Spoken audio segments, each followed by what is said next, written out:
hablaremos de esto, pero primero vamos con Rafael Cardona. Rafa, bienvenido.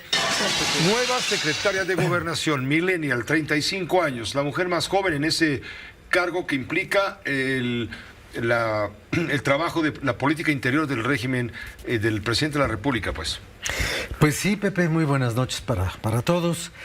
Pues sí, yo creo, Pepe, que de cualquiera de las personas cercanas al presidente de la República que uno hubiera podido pensar como relevo para la Secretaría de Gobernación, la última que a cualquiera en su sano juicio se le hubiera ocurrido sería la secretaria del Trabajo. Porque si bien es una mujer inteligente, yo tengo el gusto de conocerla hace mucho tiempo, no tiene el perfil, no para ser secretaria de Gobernación, para ser secretaria de Estado. La Secretaría del Trabajo le quedó grande, pero no importa porque muchas de las cosas de la Secretaría del Trabajo se manejaban directamente desde el Palacio Nacional, como casi todo en este gobierno, ¿no? Pero, por ejemplo, los salarios mínimos, ella no tuvo que negociar nada, simplemente el presidente apretó la política y obligó a los empresarios a desistirse de aquella vieja tradición de que un aumento de salarios generaba más inflación. Se aumentaron los salarios, creció la inflación, pero no por ese motivo exclusivamente. Quizás fue uno de los elementos que participaron en el alza inflacionaria, que ahora ya va a la baja y los trabajadores han tenido mejores resultados.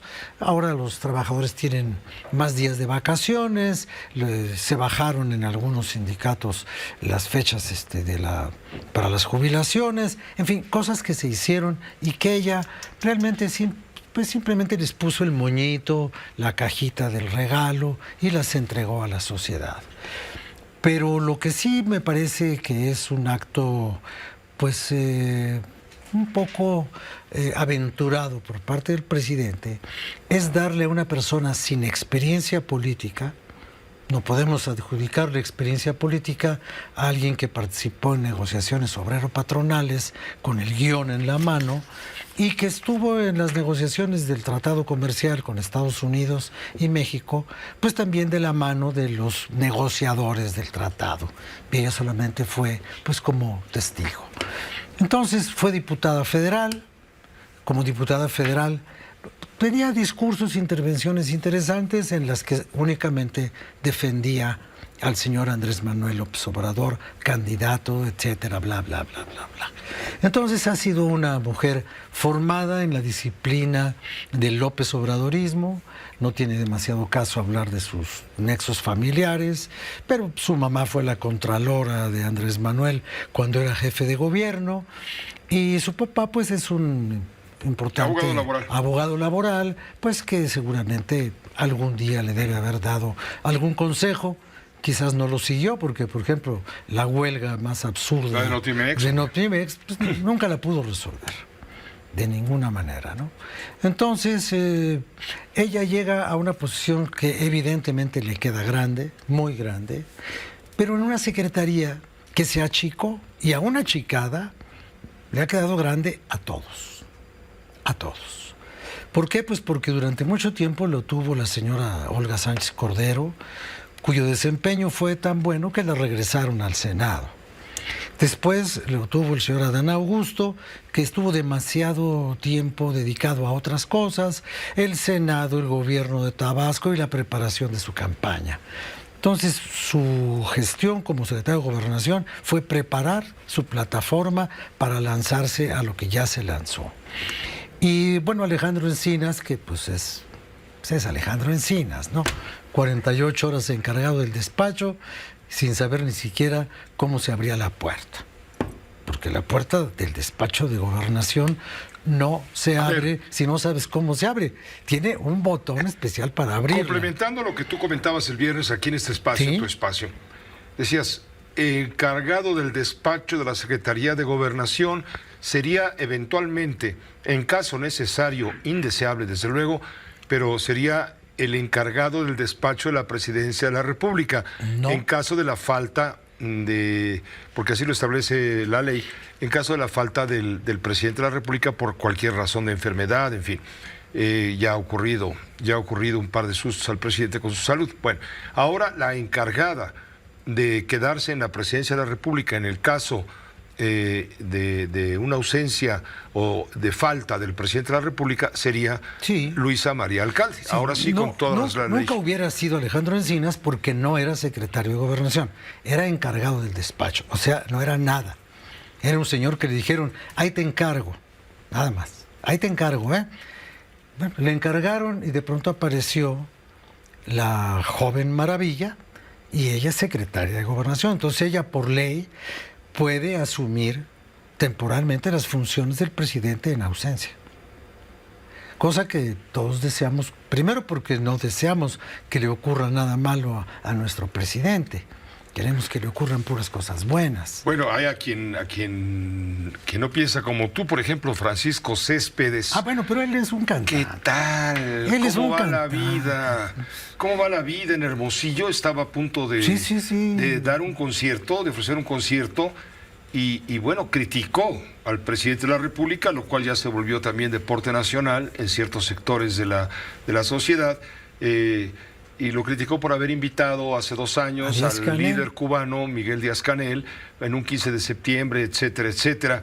Y bueno, pues ahí incluso dijo, bueno, no solamente me cae mal, yo deseo que se muera. Así lo dijo, lo voy a poner para que luego no diga que estoy inventando. Cuando uno viene de un país que tiene mucha necesidad, donde hay un presidente que invita el 15 de septiembre a un dictador cubano y lo pone por encima de los... O sea, tú puedes invitar a cualquier presidente, pero no ponerlo como el máximo. Porque entonces por eso me cae muy mal ese tipo. No van a que se muera. Dígame. ¿Qué más? Este domingo, ¿cómo celebró el Día del Perdón Padre? Ustedes que los adoran, hay mucha gente que adoran a los presidentes. Lo quieren, güey. Lo convierten en Jesucristo, güey. ¿Qué tal? Y el próximo año son elecciones. Mucho, ahora son los presidentes. La gente se muere por eso. Se pelean con el amigo. Eso fue lo que dijo Francisco Céspedes, Rafael, y el presidente calificó de extremo el comentario del cantautor y dijo que no se siente agraviado, estoy leyendo, y pidió respetar el punto de vista del intérprete cubano. Y se escuchó, no sé si la tengamos aquí, nunca he creído que alguien me odia, del cantautor cubano Silvio Rodríguez. Así le contestó el presidente a Francisco Céspedes. Ponemos lo que dijo el presidente, por favor. No debemos desearle mal a nadie y que yo no siento ningún agravio de su parte. Y les pido a todos de que se respete su punto de vista, aun cuando sea extremo. Hasta ahí se le deje, nada más la canción de Silvio. Y ojalá y podamos también ver la letra. A ver. En su mañanera ya para despedirse, para contestarle a Francisco Céspedes, quien dijo ojalá y se muera. Y bueno, y no solamente eso, también Beatriz Gutiérrez Müller, la esposa del presidente de la República, puso en las redes sociales, en un tuit, dijo, México te ha dado mucho. Eso le responde al cantante cubano. La esposa escribió, México te ha dado todo, no lo olvides, amigo, pobre de ti, no deseo la muerte, sino una vida feliz para que no odies. Más o menos en los términos de la canción de Silvio Rodríguez. Fíjate, por cierto, Silvio Rodríguez, que bueno, pues en Cuba, en la Revolución Cubana, Silvio, pues ha sido premiado por ser un delator. Es un hombre, es un miserable cobarde. Pero esa es otra historia. Lo que ha hecho Silvio en Cuba para congraciarse con el gobierno es otra historia, ¿no?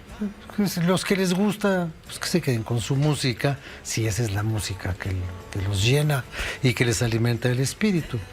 Pero Silvio Rodríguez es un canalla. Bueno, gracias, Rafael. Ya Bueno. después vamos a hablar de otro asunto familiar ahí que se está manejando dentro del tema del corcholatur. Ándile, pues.